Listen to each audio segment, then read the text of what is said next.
Alright, so now we're going to SSH into our EC2 instance using our Linux or our Mac computer. And you may say, what the hell is SSH? What are you talking about, Stefan? Well, SSH is one of the most important functions when you deal with Amazon Cloud.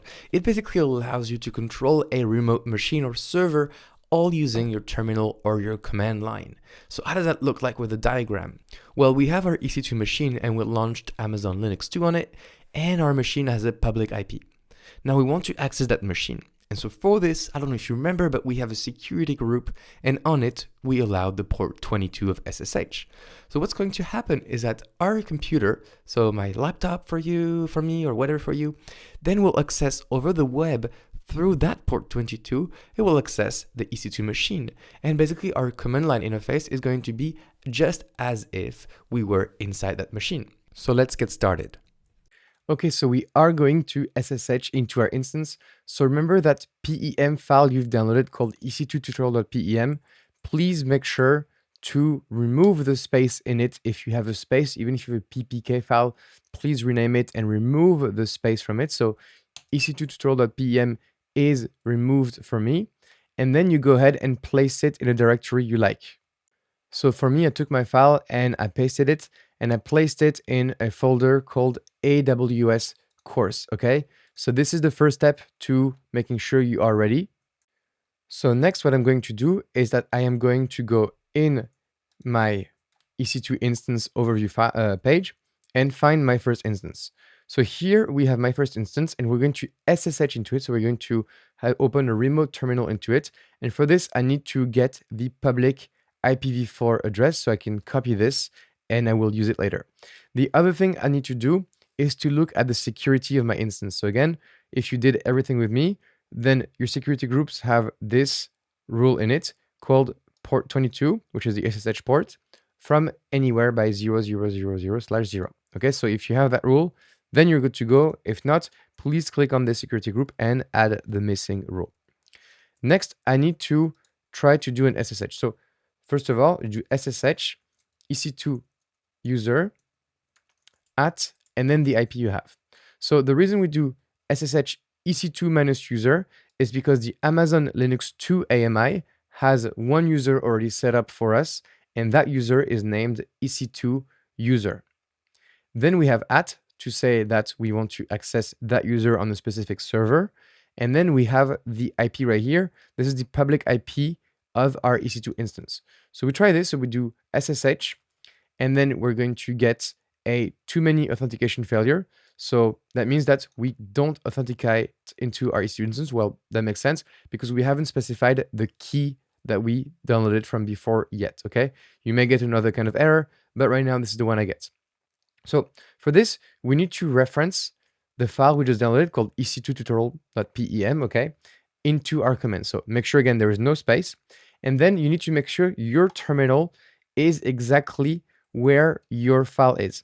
So if I do ls right here to list the files in my folder, and I'm sorry if this is too advanced for you, but I have to cover the grounds for everyone. So if I do ls, as you see right now, it says ec2tutorial.pem.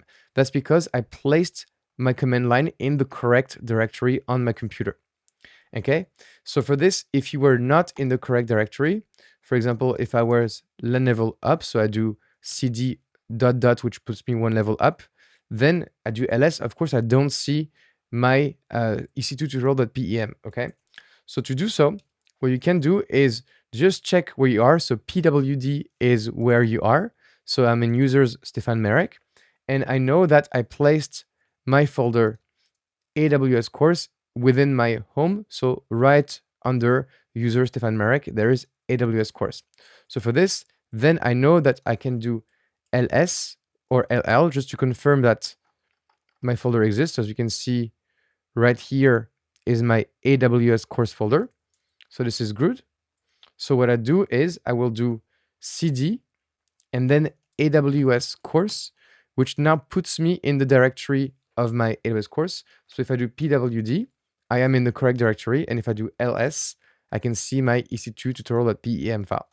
The reason I do this is that because now in the next command, so the SSH command, you do SSH -i, then you specify the ec2 tutorial.pem file, and that will not work if you're not in the correct directory. So please make sure to get there. And if you're missing a little bit of the Linux lunch here, please try to go online. But I should be good with what I showed you.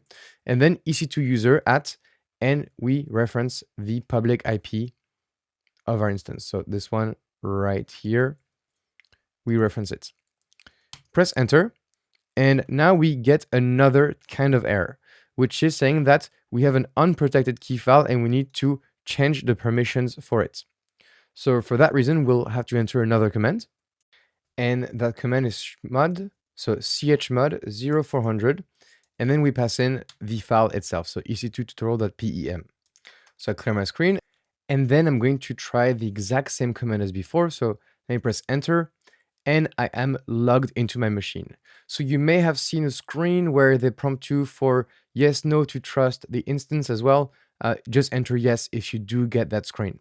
So as you can see now, I have done the SSH into my instance, and now it says ec2 user at this IP, which means that now all the commands are going to be issued directly from the Amazon Linux 2 AMI EC2 instance that I've just launched from before. So let's try a few commands. For example, if we do who am I, then it says EC2 user, or I can ping google.com, and we see that google.com is responding to our pings. So we can launch some commands directly from the Amazon Linux 2 AMI, and I did Control-C to stop that command. Now to exit the instance itself, you can either type exit, and I think this should work, or you do Control-D, and then it will close the connection into the EC2 instance. And if you ever want to get back into it, remember this command, SSH-I, ec2 tutorial.pem if you are in the correct directory. Please make sure to do so, as well as ec2 user at, and then the public IP of your instance. And remember that if you stop and then start your instance, then the public IP can change, so make sure to change that part as well. All right, so that's it for this lecture. I hope you liked it, and I will see you in the next lecture.